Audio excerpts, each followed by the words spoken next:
Hello साथीहरु, welcome to my vlog. आज चाहिँ न्यू इयर है, सबैजनालाई ह्याप्पी न्यू इयर। आज चाहिँ म एकजना चाइनिज गेस्टलाई के माथि वज्रवाहिनी साँखोको वज्रवाहिनी मन्दिर घुमाउन ल्याएको हैन। त्यहाँबाट घुमाइसकेर फेरि उहाँले चाहिँ मलाई दक्षिण काली पनि लगिदिनु पर्यो भन्नुभयो।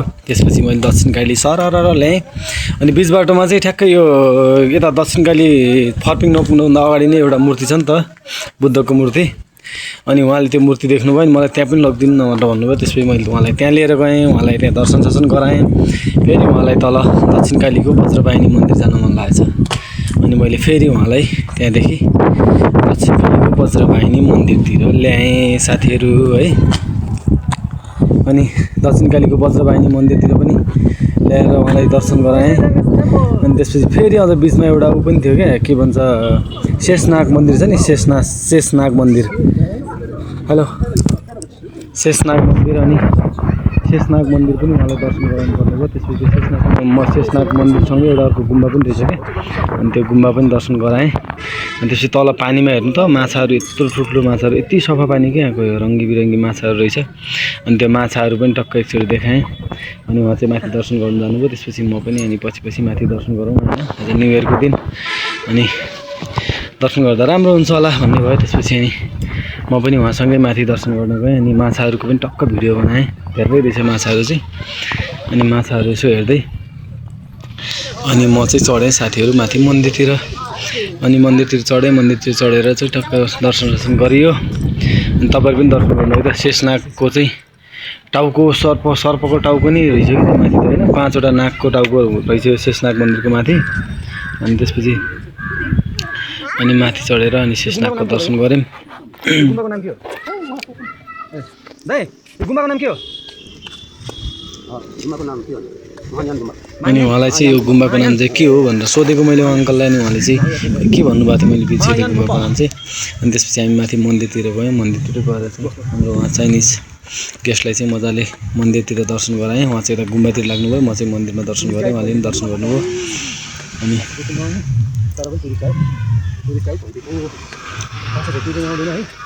चाइनिज म पनि नेपाली आउनु होला। ल हेर्नुहोस्, अब दर्शन गर्नुहोस्। शेषनागको टाउकाहरू माथि छ, 5वटा शेषनागको टाउको रहेछ क्या। अनि तल चाहिँ मन्दिर। अनि त्यहाँ दर्शन गरिसकेपछि मैले आएर टिका लगाएँ, घन्टी बजाएँ। फेरि पनि हेर्नुहोस् है त, सबैले दर्शन गर्नुहोस् शेषनागको। यो चाहिँ यो दक्षिण कालीमा पर्दो रहेछ क्या शेषनागको मन्दिर चाहिँ, पनि बिच बाटोमै पर्छ। अनि त्यसपछि फेरि म यता साइडमा एकजना आमा बस्नु भएको रहेछ। अनि त्यसपछि उहाँ आमा त्यहाँनिर एउटा कुकुर पनि रहेछ कि उहाँसँग, अनि बाँधेर बस्नु भएको रहेछ। फेरि उहाँ चाहिँ बोल्न नसक्ने हुनुहुँदो रहेछ क्या, मतलब अब नबोल्ने भनौँ न, त्यस्तो हुनुहुँदो रहेछ। अनि त्यसपछि फेरि उहाँले दर्शन गरेर अनि उता गुम्बातिर लाग्नु हो। म चाहिँ त्यहीँ कुरिरहेको थिएँ बाहिर उभिएर। अनि बाहिर उभिएर कुरिरहेको बेला ल हेर्नुहोस् है, त्यहाँ माथि ल हेर्नु त, 5वटा नागको टाउकै छ क्या। हेर यहाँ त, यस्तो डेन्जर भनेको फेरि रियलमा यस्तो सेम देखिने क्या है शेषनागको। यो चाहिँ शेषनागको मूर्ति रहेछ, माथिबाट बनेको क्या, ढुङ्गामै बनेको। अनि त्यसपछि फेरि मैले दर्शन गरेँ। यता साइडमा बसिरहेको थिएँ, ठ्याक्कै यहाँ त एउटा डगी बाँधेको रहेछ। अनि उसको नाम चाहिँ मैले के राखिदिएँ थाहा छ? पुतली। अनि मैले उसको नाम पुतली राखिदिएँ, उसको नामाकरण पनि गरिदिएँ। अनि मसँग मजाले खेलिरह्यो भने कस्तो एकदमै हुन्छ नि, एकदमै नजिक भएर खेलिरहेको कि, केही पनि नडराएर जिस्किरहेको। त्यसरी म खेल्दै थिएँ। फेरि एकजना अर्को अमेरिकी होला नि सायद है, अमेरिकी एउटा लेडिज आउनुभयो, उहाँसँग नि मजाले खेल्यो, उसले मजाले खेल्यो। अनि त्यसपछि फेरि मसँग खेल्न आयो, फेरि मसँग खेल्न थालिहाल्यो। अनि फेरि उहाँ आमाले चाहिँ उहाँलाई बिस्कुट दिनुपर्ने छ, भोकै छ भन्दै हुनुहुन्थ्यो कि, उसलाई खानेकुरा देऊ भन्दै हुनुहुन्थ्यो। मैले चाहिँ उहाँलाई पैसा दिएँ। अनि उहाँले फेरि त्यो बिस्कुट दिनुभयो उहाँलाई। अनि बिस्कुट खाँदै नखाइदिरह्यो भने साथीहरू यार। अनि त्यसपछि फेरि मैले दिँदा चाहिँ मजाले खाइरहेको। ल हेर्नु है त, आमाले फेरि मलाई निकाल्दै दिनु भन्दै हुनुहुन्थ्यो। उमासँग खेलिरहेको, जिस्किरहेको, यो बिस्कुट दिनु भन्नुभयो। त्यसपछि मैले चाहिँ त्यो बिस्कुट समातेर दिएँ, मजाले खाइरहेको।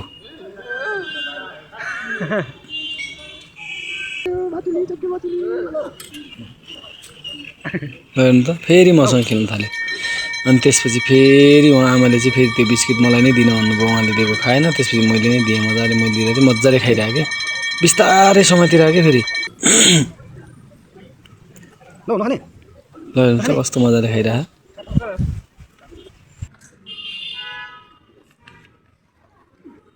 पुतली पुतली आमाले पुतली भन्दै हेर्छ त तिम्रो नाम पुतली भयो अब पुतली ल हाडौ हाडौ हाडौ हाडौ हाडौ पुतली फेरि बिचमा अझ फेरि अर्को हाम्रो विदेशी नागरिक आउनुभयो होइन अनि उहाँले पनि फेरि उहाँसँग नि खेल्न थाल्यो मैले फेरि उसलाई बिस्किट सिस्किट खिलाएँ अनि उसँग मजाले गफ गर्दै